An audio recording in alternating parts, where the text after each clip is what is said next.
Good morning, good morning, good morning. I hope life is well with you all. It is here in Staffordshire, and I certainly hope it is in that beautiful Isle of Bute where my good friend and colleague Davie Parry is right now. Good morning, David. God, at the beginning. Good morning, Alan. Yeah, it's a beautiful morning here, a golden autumn Sunday morning. I'm looking at the sea. The ferry has just left, and everything's nice and peaceful. And the glory of the island, of course, apart from its beauty, which is immense, is that there aren't as many drunks as there were in London on a Sunday morning. And the holiday season, basically, you can say, is virtually over. So you haven't got so many tourists there, have you now? No, I mean it's all there's not one day where it all suddenly comes to a halt. It slowly peters out. But I noticed it was about a week ago the ferries started going onto winter time, so there aren't as many ferries now, and the coach loads of they never even spend any money. Why are you coming here? The coach loads of tourists, they're fewer and far between now, further between now. You're on about that going back some years ago, and I mean some years ago before the pandemic. Uh, I booked an event up in Skipton in Yorkshire, and Alan and I went up there and got the crystals and that, and it was market day, and the coach load come in. Oh dear me, you never seen anything like it, and the hall we were in was absolutely packed, and we didn't sell a thing. Not hardly anybody else sold a thing. I know I'm a pensioner myself, but let's put it this way: all these old pensioners come in on the Zimmer frames and everything. They went to the cafe, had their toast and a cup of coffee or tea, whatever, and that it was their day out. But the place can be packed. It doesn't mean to say you're going to be busy, does it? Yeah, typical British cheapskates. I'm sorry. It's right. I probably need a Zimmer frame. But the point is, when we go out, we actually go and spend some money and enjoy ourselves, just not look around being a pain in the arse. Oh dear me, yes, the great British public. Oh God! And also, that generation has no excuse. It's all these youngsters; they're absolutely penniless. Yes. The situation's reversed, so they actually do have money. I'm really worried about that. How about this for an old curmudgeon? I'm really worried about the younger generation. What's that saying that the older people used to say when we was younger, and we said we'd never say it? I remember in my day. Oh no, nothing wrong with that. I mean, that's an Americanism where anything of the older generation's wrong. Sod you, America. No. I mean, they started a generation war, which is completely non-European. That's not the way we think. Sorry, and if that's what youth culture means, keep it to yourself. No, I mean, because we have the traditions here across Europe of extended families. The grandmother who's the matriarch, the grandfather who lays down the law, endless aunties and uncles. I think that's a rich resource. We don't want American generation wars, but it blinds them to what's going on even there. That it's the young that have all this terrible pressure on them nowadays. And they're not asking the older generation for the one thing they can't get off Google, which is experience. Yes, what was it like for you? And I think that's one of the reasons our society is crashing around our ears. It's not thriving. It's not stable. The whole thing's falling apart. I don't know what you think about that, Alan. well, yeah, and also it seems that in some quarters that if somebody gets into their 80s, they're written off. Not everywhere, but there are, and there are certain pockets of the NHS who don't want to help people as much as they could do when a person is getting to that kind of age, because they think about it. Well, it's going to cost money, isn't it? And I find that absolutely deplorable. There's a lady that we kind of know through somebody else, and she's going through an absolutely awful time. That it sounds absolutely horrendous that a womb has has collapsed, dropped, and literally gone almost between the legs, almost down to her knees, and she can't really walk at all. That the doctors and everything have known about it for 12 months now, and still nothing is being done to help her. And just because she's over 80, have you ever heard anything like it? Well, I mean, that is monstrous, and those aren't the principles upon which the NHS is founded upon.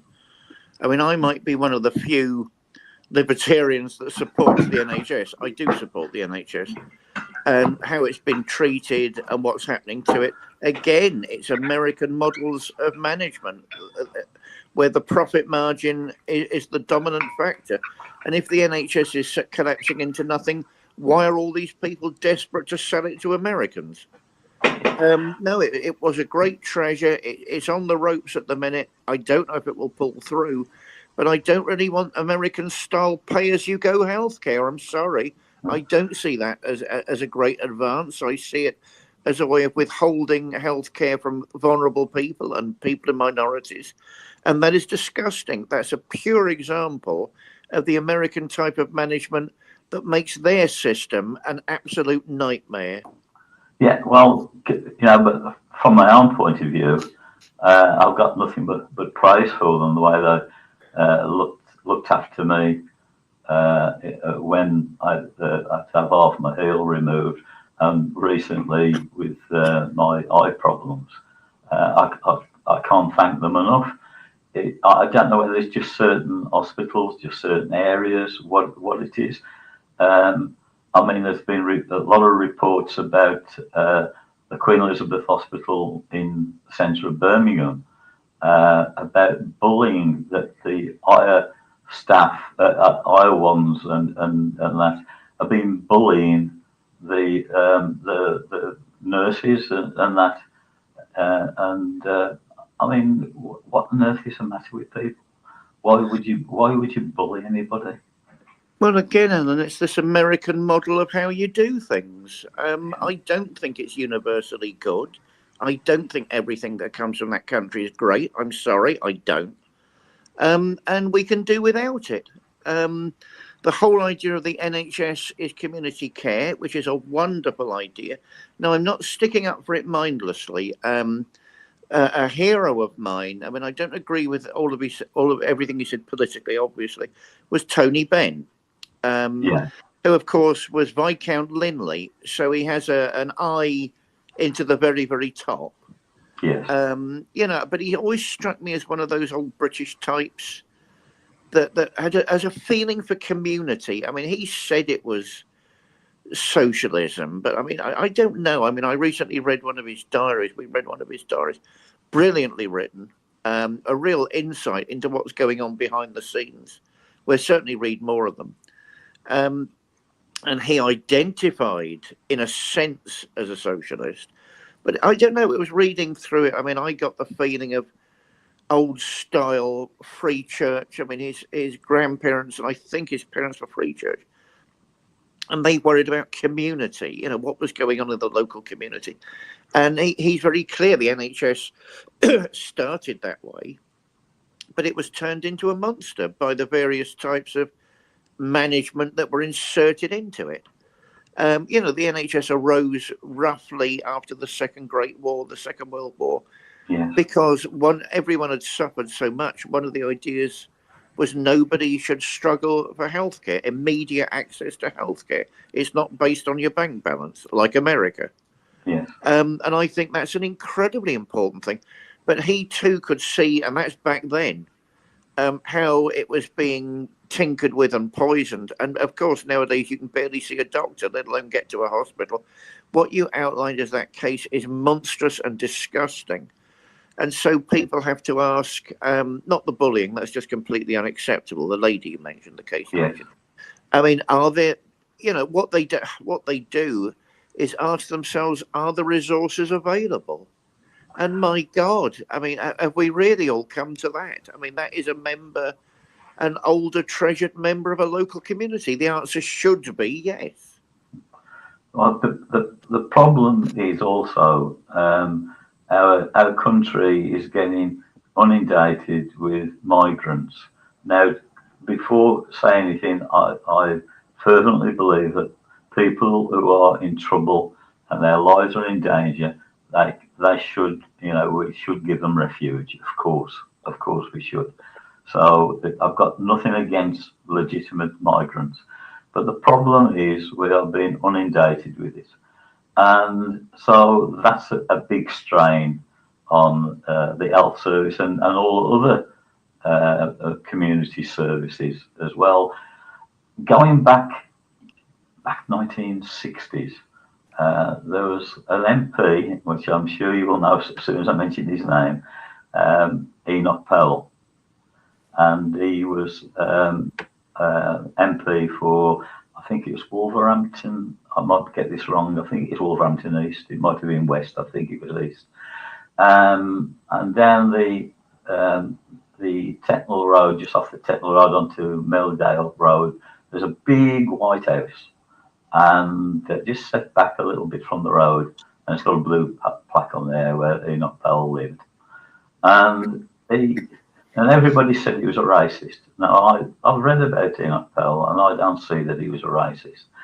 He was actually saying that if we weren't careful, our country wouldn't be able to cope with all the people coming into the country.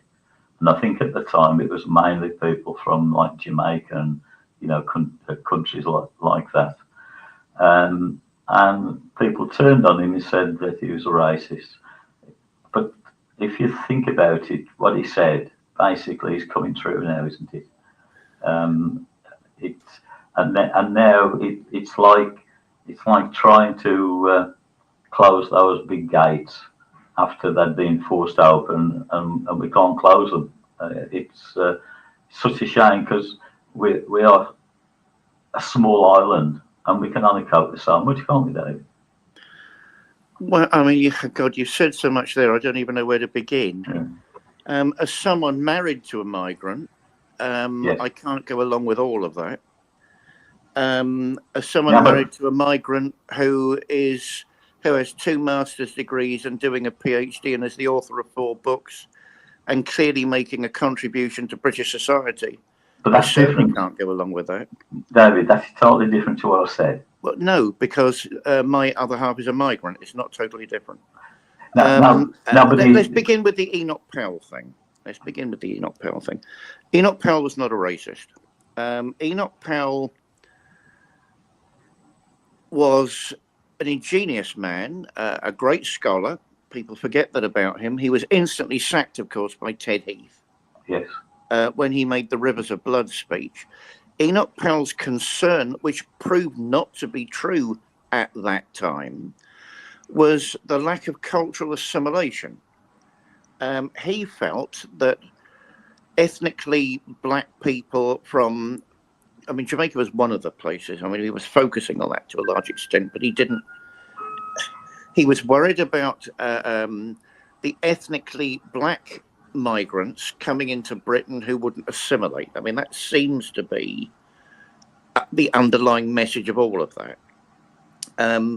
I mean, he was simply wrong. I mean, he spoke about that a long time ago. He said that was imminent. It didn't happen. Also, I'm skeptical about nearly everything that's being said about migrants at the minute. First of all, it's fudged for political reasons, the difference between legal migrants and illegal migrants. I thought the whole problem was about illegal migration. All of a sudden, both sides are talking about migration as a problem. That isn't what the problem was. Secondly, it could be stopped if anybody wanted to. All you do is get the Navy to patrol the channel. There we are.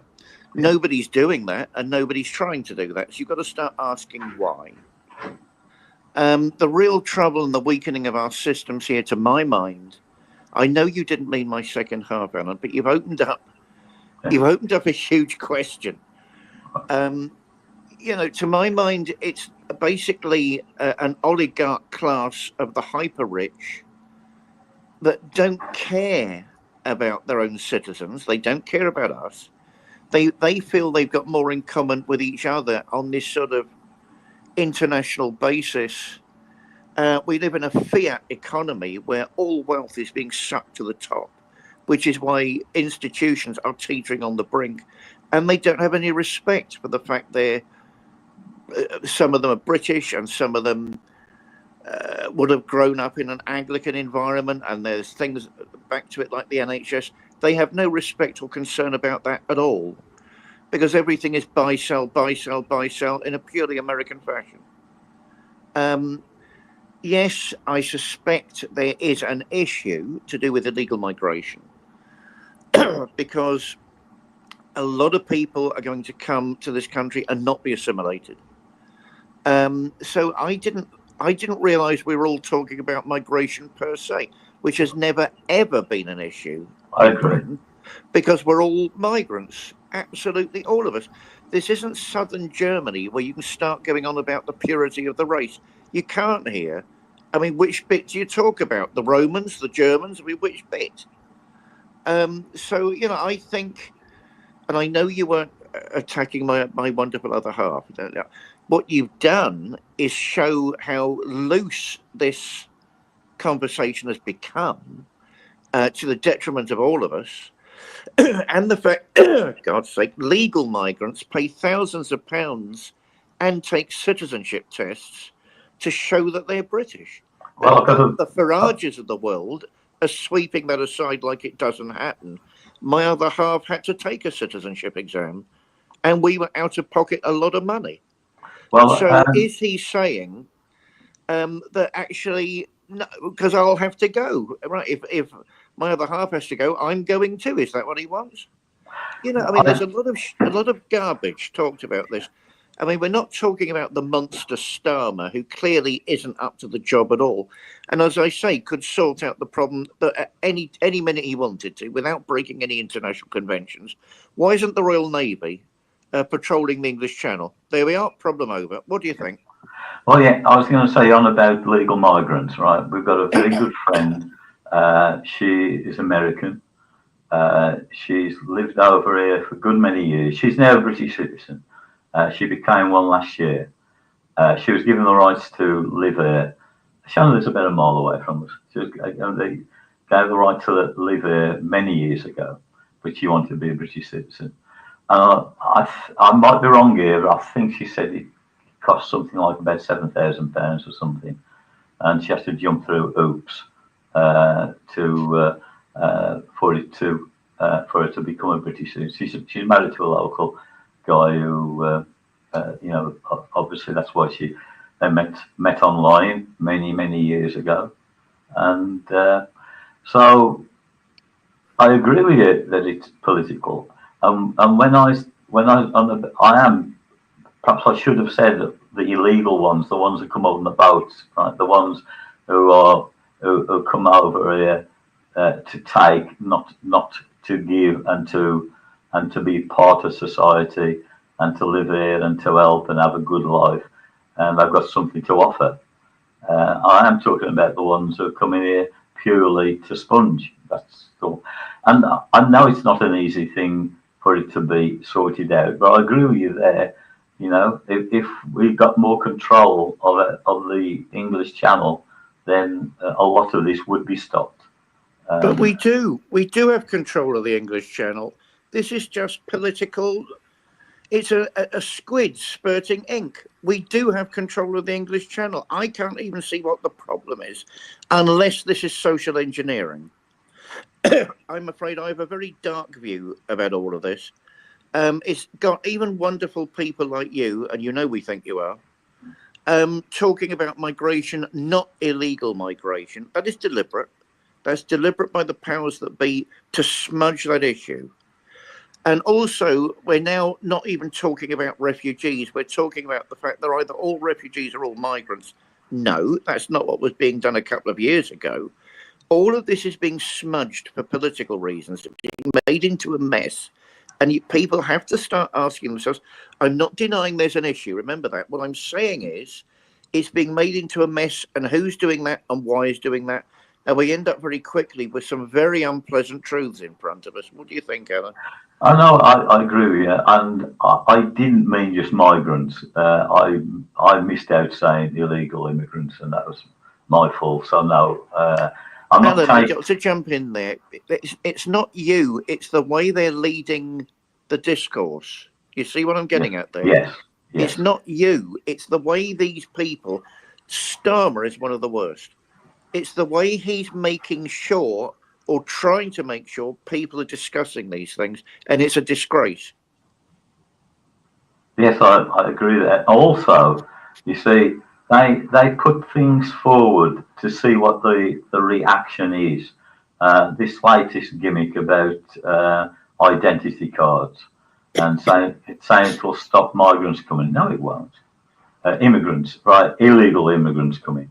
No, it won't, because the what do you call it? The dark economy will continue. There will always be people there who will employ people they know have got no legal right to be here.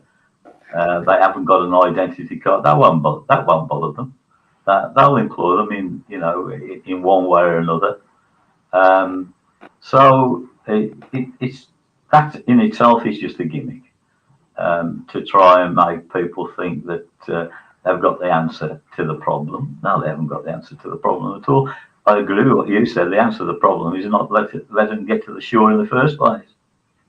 Yeah, don't you think it's interesting that that's the one thing they refuse to do? You see, I think that speaks volumes. That is shouting in everybody's ears, and nobody's talking about it. Even Farage isn't talking about it. Why?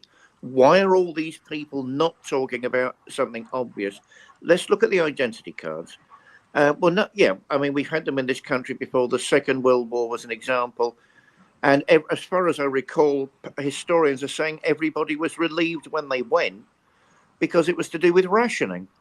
Yes. Secondly, you could buy a false identity card from the guy down the road if you really needed to, and that was back then. So you're not telling me that's not going to happen again. Thirdly, these people aren't talking about that type of identity card. They're talking about digital ID, which is different, which is monitoring. It's Yes. monitoring people. People will be able, the authorities will be able to know where you are, who you are, what you're spending, and what you're up to, what you're saying on social media, etc. That is called control. That isn't called keeping our borders safe, and they all know that. This is a monstrous idea aimed at controlling the indigenous population of Britain. It has nothing to do directly with the migration issue. What do you think, Alan? No, I totally agree with you. I mean, now they're on about that they're going to, when the cards come out, that they're going to put on everybody's addresses as well as their name, the date of birth. We've already got if you want to call it a security thing. It's called our national insurance number. And if somebody gets hold of your national insurance number, they can then pretend to be you. But that is identity. Quite a few times when you're dealing with any officialdom, they ask you for your national insurance number. So why do you need anything else? Well, again, two things to that. I had my national insurance number stolen when I was in London. You can't keep anything to yourself in London. And someone had taken out a loan with the student company in my name. I found out about that by accident and phoned the police, who were completely disinterested, and phoned the student loan company, who were completely disinterested. So much for identity cards. Secondly, again, that's not all the information that will be on the identity cards. Yes, they'll have your address, but they'll have this other stuff as well. It's not a physical World War II identity card. They will be able to tell where you are and monitor your movements. Yes. Why is that facility on this card? That has nothing to do with anybody. We are meant to be private citizens in this country. We're not meant to live in a police state where the authorities are monitoring every move we make. Yes. Yeah. Sorry, there's a strange noise coming out of our kitchen. I don't know if you heard it. I don't know what Yeah, I it heard is. some ruffling. Yeah, I don't know what it is. It's gone. It's gone. Okay. All right. I don't know what was going on there. Oh well, never mind. Yeah, no, it's the thin edge of a very broad wedge. Well, I'll tell you what gets up my nose particularly. Because they're all on the make. I don't believe that. I don't believe there are two parties. I haven't believed that in years. And they've all been to the same schools. They've all done the same type of degree. They all know each other socially. I don't believe there's a Labour Party and a Tory party, and they do the same things. So what Labour Party, what Tory party? Yeah, But I mean, Tony Blair has been pushing this and his so-called think tank for years. The war criminal Tony Blair, who should have been at The Hague because of all of those dead Iraqis, and lying to the British electorate about weapons of mass destruction, which yeah, is now proved there weren't any. So, apart from lying to Parliament and lying to us, all these people ended up dead about a lie. And he is still roaming free, and the Yanks are now putting him in charge of Gaza. Is there no end to this level of sin? A very good word for this type of predicament, for this type of situation. The taint of sin. yes, Doing what is bad when you could do what is good. And that is a clear example. It came out the other day. The company that will produce the digital ID, the major stockholder is Tony Blair's son. So, in wow, other words, he is going to make a fortune at our expense and our freedom. The whole thing stinks to high heaven, and it's disgusting. And it's about time British people woke up. What do you think, Alan? I have to agree with everything you just said there. I think that Tony Blair, in political terms, is poison. Um, he was a very clever con man, basically. He got virtually all the population to believe, that the world was about to be destroyed by all these mass destruction weapons and that. And but you see, when you think about it, we the old ordinary people of the world, not just Britain, can be manipulated so easily. Um, I mean, the pandemic can't go anywhere. You've got to stay at home. Clapping, I understand clapping on a Thursday evening to say thank you for the nurses and doctors. I totally understand that. But while everybody, well, majority of people were doing as they're told, those like Boris Johnson and his mates were having parties, and they were doing what they wanted to do, and they're saying the country could actually collapse if we didn't toe the line. And this is the deadliest disease out. And now, years later, that disease is still there. It's still there. It hasn't gone anywhere, right? But now it don't matter anymore. If you got COVID, okay, you can still go to work. Don't worry about it. I mean, that was all. That was about seeing how much they could control everybody, and so there's a certain amount of people could make a lot of money out of it. Um, And the Unbelievable. whole thing comes down to the elite class profiteering out of our money, not theirs, our money. Yeah, The whole Boris Johnson thing, that liar, that big fat liar, I've no time for him at all, is an absolute disgrace. They're all having Christmas parties and getting blind drunk. Well, people down the road, as a minister, was asked to say prayers in Clapham by people in the local post office who couldn't even go to their relatives' funerals. That Boris Johnson is a national disgrace, and he's still lying about for his own advantage and the gains of his own class. And he should be horsewhipped and sent packing out the country. We shouldn't be seeking his advice about Ukraine. I mean, what lies is he spinning there? And what's his financial interest? I don't believe a word of it. If he can have parties during the middle of COVID and they're all going mad at number 10, shouting and screaming and getting blind drunk, what else is he capable of? Starmer is of the same political school. There's a documentary, there was an investigation recently that turned out, that showed basically when he was coming, don't forget he stabbed Corbyn in the back. 1 minute they're best friends. Yeah. The press turned against Corbyn. I mean, all this anti-Semitism. Anybody with a half a brain knows that the last thing in the world Jeremy Corbyn is anti-Semitic. He's not anti-anything. That might be part of the problem. If he's a bit too advanced, you can't just be pro everything. We don't live in that sort of world. So I've got time for Jeremy Corbyn, but I don't think he should be a prime minister because he's just a bit too good. Yes. But the point is, that's not a reason to stab someone in the back and lie about them. On the way up, apparently the tactics Starmer used was to go to all these various groups and just tell them what they wanted to hear, then not do it the minute he got power. I mean, Yes. This is the type of people, the ilk that we've given our trust to and executive power to.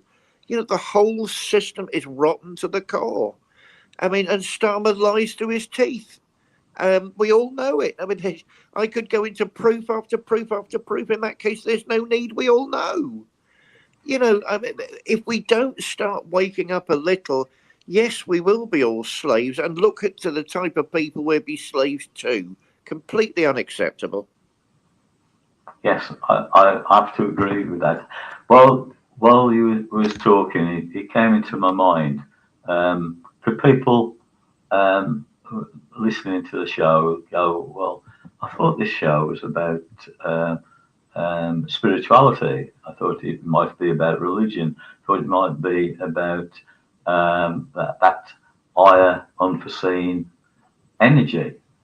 Well, in a way, it is, isn't it? Because we're all spiritual beings, and God gave us the ability to think for ourselves, but he didn't form us in such a way that we only think good things.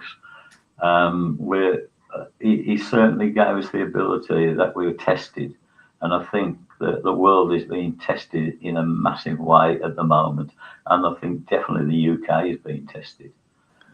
Well said, Alan. I mean, my trouble with the new age. I mean, I'm new age, you're new age, we're all new age. I mean, my trouble with the new age is it sees all the good bits, but not the bad bits of the human condition, of human nature. There is such a thing as karma. There is such a thing as sin, sinfulness. Some people will choose to do the bad instead of the good. Those things can't just be ignored. Now, I've had said to me in the past, but don't you think, excuse me, don't you think we're all in Kali Yuga, the dark time in the cosmos? The cosmos itself goes through a dark season. And there are very, very complicated arguments amongst the Hindu sages, the Hindu theologians, of why that happens. And I'm not going to say no. I mean, we have the same idea in this part of the world. The Greeks used to talk about the Golden Age all the way down to where we are now. I mean, the Iron Age, was it the Iron Age?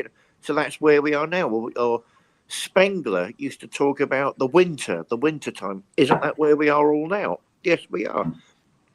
And then opinions differ. I mean, the more optimistic, which weirdly tend to be the right wing, I can't work that out. Hey, it's all over now, but it's clearly not. I think if we're going to be seriously spiritual and not just play at it, and I know you agree with me on this, we've also got to remember that things can go wrong, and why do they go wrong? What do you think, Alan?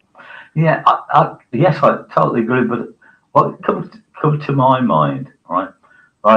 We live on this, to all intents and purposes, a massive round ball, right? If you want to call it that, right?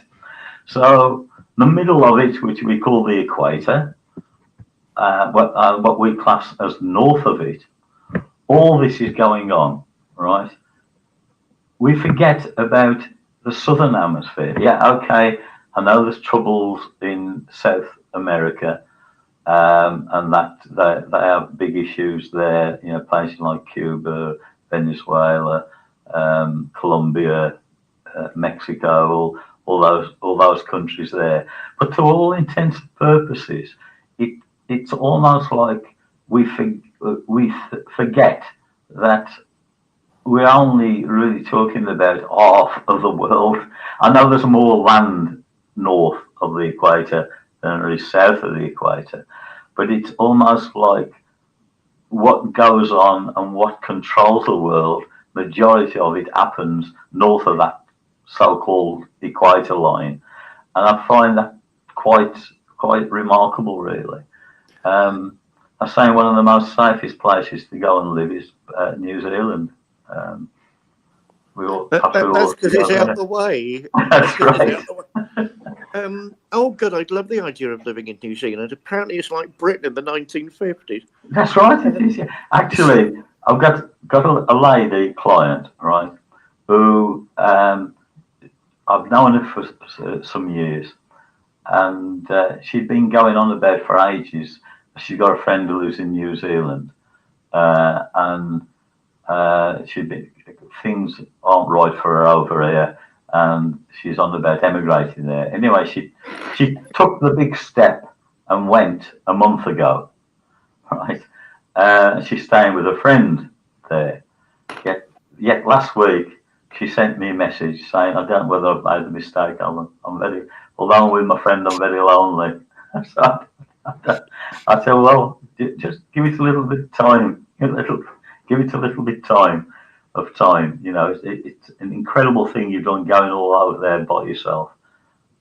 You know, but it isn't always greener on the other side of that fence, David." no, I mean, it strikes me as she's just arrived and she's fed up. Yeah, yeah, Go and meet some people. Go and yeah, meet some people. Yeah, I mean, the problems of the world seem to be the problems of the northern hemisphere, the global north, appear to be the problems of the world because we live in the global north. I imagine the problems of the global south are different because they're all living in the global south. I mean, China's recent message to the world, I think that was incredibly interesting because that's basically the voice of the global south saying, "Leave us alone." I thought that was incredibly interesting. Um, let's hope that people have the sense to leave them alone, and we can all do trade. I mean, I would love to go to China as an honoured guest, or hear of Alan Cox's healing tour of China. I would love that. I can't see anything too wrong with that. Yeah, I mean, we get caught up in all these things because of geography and where we are. And I love the idea of New Zealand, love the idea of Australia, actually. But New Zealand's got that very British feel to it, I think, which is weird. yeah. No, good luck to her. I hope things work out. I mean, good God, woman, give it some time, for heaven's sake. Right. Um, and, get used to the spirits of the place, the feng shui and all that stuff. Let them speak to you. I mean, certainly we're still getting used to the Scottish energies up here. Yes. And they're different. And thank God they're different. We don't want more of the same. That's the point. I mean, you must have felt that when you used to come travelling up here, Alan. Oh yeah, Anne and I absolutely adore it. I mean, at one point, we're going back when our lads were young. Um, so we got, we're going back a long time. We're going back like 30 years or more than that. Um, and Anne and I, we really contemplated moving to Scotland. In fact, we went house hunting at one point, right up on the northeast, above Aberdeen, right the way just below John the Groats. I was looking at all different houses and what have you, and it's really strange. What happened was three of the properties that we looked at, and the people were English, and I was moving back down to England. I, I don't know whether I wasn't into spirit then, into what they have now. Whether it was being told it isn't the right time for you because it didn't happen. But I think that was quite looking back on it, it's quite funny actually. We was on about going up there, and they was on about coming back down there. Very strange. Well, I mean, we have zero intention of moving back south. You know, it's different up here and it's beautiful up here, and we like the difference. I mean, certainly depending on how the country goes over the next couple of years, we won't necessarily be staying in the UK. Yes. At the moment, we're discussing Scandinavia. I don't like these identity cards. I will not get one. And you know, so and if people want to live in a prison country, by which I mean the United Kingdom, that's your choice. Good luck to you. If you won't stop it, you know, it can be stopped. Even if it's introduced, it can be stopped. Do you want to stand against it or not? You know, I've got wives and I've got a family. I've got a wife and a kids. That you know, if you think they're going to threaten your wife and kids where you don't get an identity card, it shows what sort of country you live in. Maybe it's time to grow up and think about that. Which leads us back to the kids. I'll get to that in a minute. So, yeah, I mean, if all of that comes in, I'm not sure we'll be staying.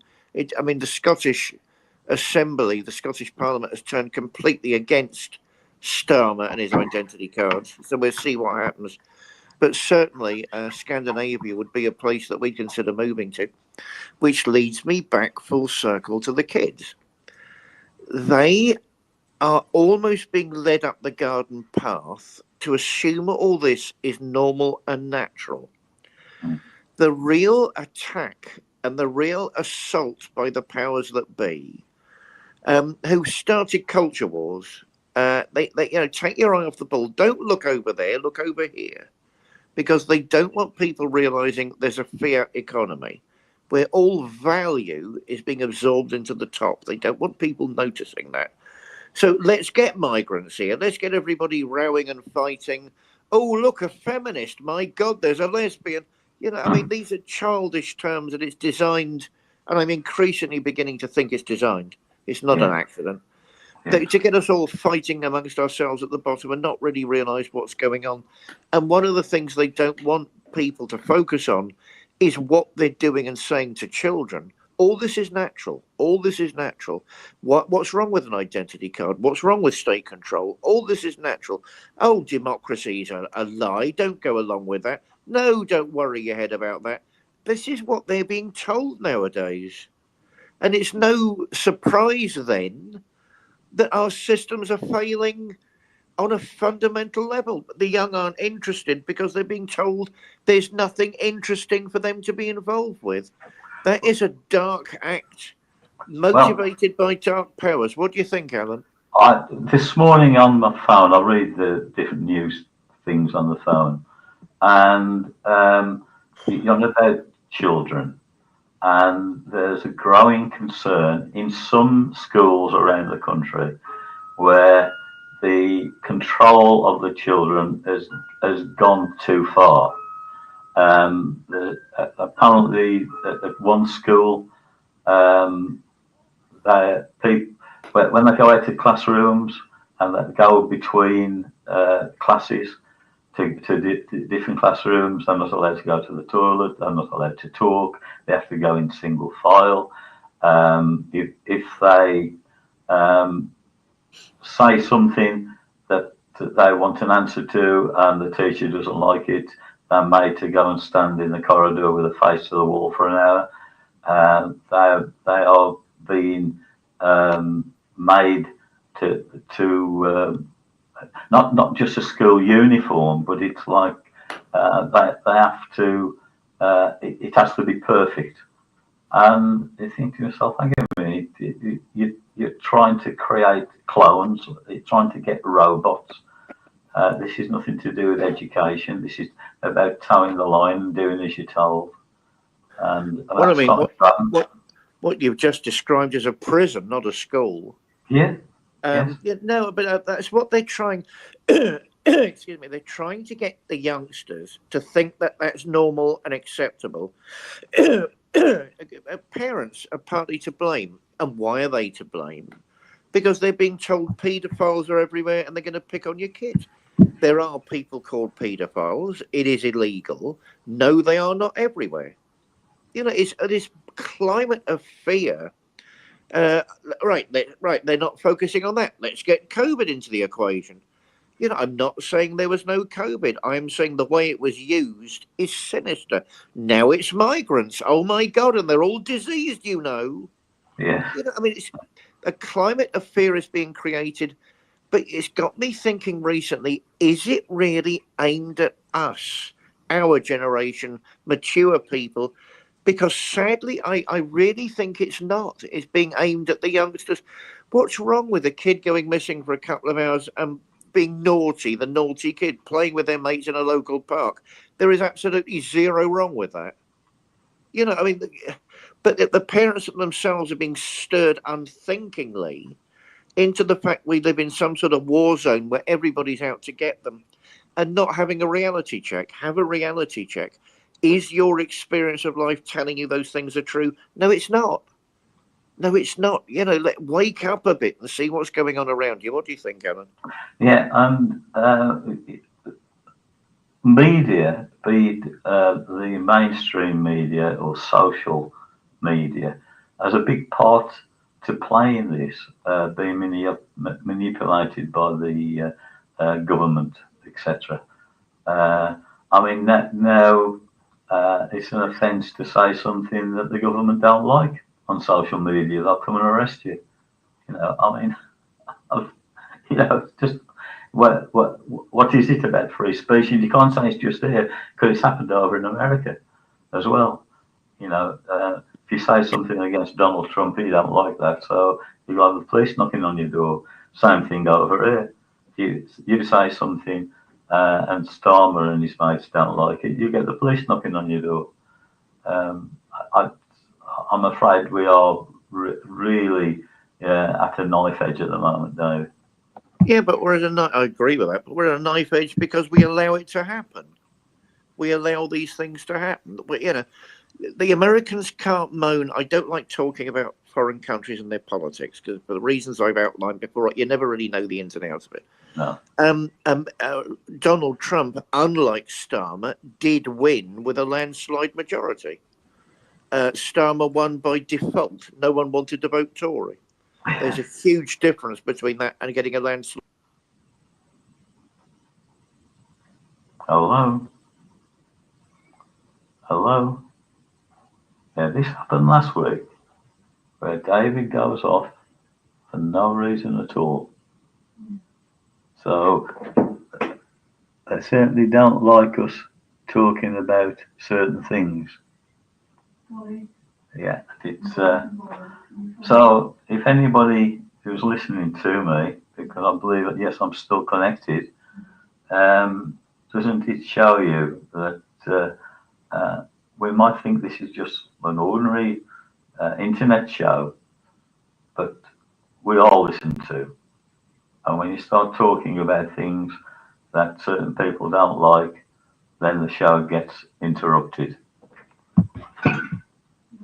Don't think for 1 minute that it doesn't, because I'm not paranoid, and I think David might be coming on again now. Hello, so I've been talking while you went off, and I think I was still connected, and I was saying that don't think for 1 minute that we're not listened to, and when certain powers of B don't like what we're talking about. Isn't it strange? Because this happened last week about the same time in the proceedings that your connection went for a few minutes, and this happened again. Alan, I mean, God, I mean, Edward, was his name Edward Snowden, the Snowden revelations? Yes. I mean, America's got trouble because they were monitoring ordinary citizens illegally back then. Obama was one of the worst. I mean, he tried to smudge the issue and just ignore it. What was it? He made a speech saying they got the balance right. No, you haven't, and you knew they hadn't. But you know, one of the things that caught my attention with Snowden, excuse me, is that he said it was far worse over here with GCHQ. Yeah, they monitor what we're saying. They don't care, and it's all for the benefit of an elite class that simply cannot or will not do its job. You know, I mean, you are in those positions because you're meant to be guiding and governing a nation into a better tomorrow. You're not doing that. So, yes, there's going to be criticism. Sorry. What do you think, Alan? No, I agree. It's we're living in a false illusion that we're free. We might be a bit freer than perhaps some other countries. I accept that, but if you've got enough money, you can go abroad if that's what you want to do, and what have you. But when it actually comes down to understanding what's going on, then it's like having to go through lots of different locked doors, and you can't find a way, you can't find the key to get through, and then you get through one locked door and there's another one there. In other words, there's layers and layers of things to stop finding the truth of what's going on. Well, I mean, I'm no fan of Andrew Tate, who is a national pain in the arse, of course. But there's one story of his that caught my attention during the COVID times of the lockdowns. He was on a commercial jet, knowing him, it was probably first class. I think he said it was first class. And everyone was told to wear their mask. He didn't want to wear a mask. I think he was having some breathing problems. Right. I mean, the idea was if you couldn't wear the mask, you shouldn't wear the mask. That went out the window. Yes. Because it was all about making sure you towed the line. And he was having trouble breathing and kept loosening his mask and was being really the stewardesses were having a go, and someone told him, he'd be arrested basically when he got off the plane if he didn't keep the mask on. So he thought he wasn't doing that anymore, and he bought himself a private jet, didn't wear the mask at all, and nobody said a thing. And he ended up saying, "Oh, so that's it then? It's all just about money." And he's right. He's right. I mean, people in this country need to wise up. Either we are citizens and not simply subjects, and we have rights, and we have no. That's not revolutionary. That's not talking a revolution. That's what we're meant to enjoy: rights and free speech, and a bit of our own private belongings. What is so wrong with that?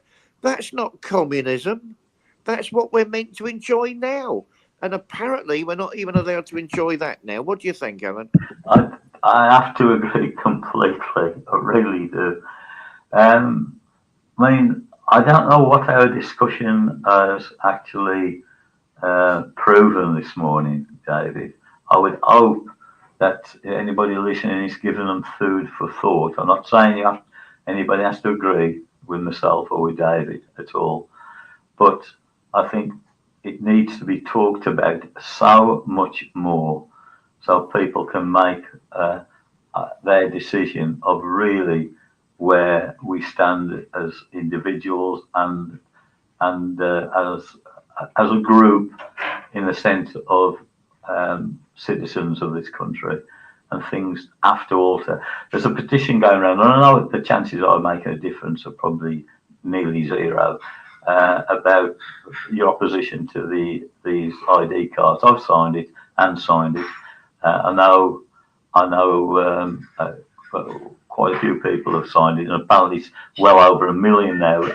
I know out of a population of maybe 70 million, that might seem a drop in the ocean, but at least I'm registering how I feel about it, even if it don't do any good, David. Well, I mean, in one sense, this has been a deeply spiritual show because we've talked about the weight of sin. Yes. And is the weight of sin with ordinary working families and people? No, it's not. Let's look at what's happening around us. The weight of sin, the wages of sin is death. And that is what is happening to our country. We're sinking and sinking and sinking because of the greed and the lack of love amongst the elite classes. So this has been a very spiritual show. Yeah, we signed the petition last night. It was over 2 million. Oh, good. Good. Would it be listened to? I don't know, but people have to keep signing because at least they know what we're thinking. And Yes. that in itself is a breath of fresh air. Yeah. If anybody wants to know more about us or wants to get in touch, the best way to get in touch with you, David, will be how?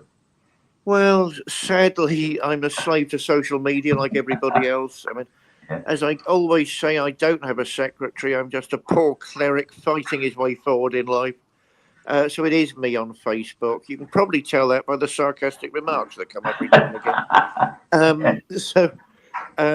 Yeah, I mean, I do try and answer people. No, I can't answer you immediately. I'm sorry. I've got a life. But I do try and answer absolutely everybody, and it does take time sometimes. So sorry. I'm on X, as they call it nowadays. Why can't that man just keep to one thing, one name? Right, you've got all this money. Okay, just keep to a bloody name. Also, I'm on Instagram and one or two other things. I've got a website. Yes, that needs updating. I know. I'm about, Alan, if people want to get hold of me. What about yourself? Just the same. My website's understandingspirit.com. Yes, Facebook, Twitter, yes, X, Instagram, LinkedIn, the moon. I'm there Uncle somewhere. Tom Cobley and all. That's it. Oh dear me. Anyway, I think we've basically said it all today, David. So As I say, I mean, people misunderstand what we're doing, what we're about. If they don't think shows like this are deeply spiritual shows, oh yes, they are. And if you can't see why that is, maybe it's time to do a bit of meditation and work out why that's the truth of it. yeah. Some people think that politics, religion, spirituality, life are all separate boxes. They're not. It's just one big snowball that gets bigger and bigger and bigger. And it needs somebody to come along with a big hammer and smash it all and start again. Oh dear. Anyway, on that wonderful note, I'm going to say thank you very much for listening, everybody. I hope we'll be able to do this again next week, David. Oh, I always look forward to it, Alan. It's a Sunday thing to do. Yes, I hope so too. Okay. Well, God bless everybody. I hope you all have a very lovely day. And now I am going to try and end the show. Yes, it happens every time, doesn't it? And here we go. Bye for now.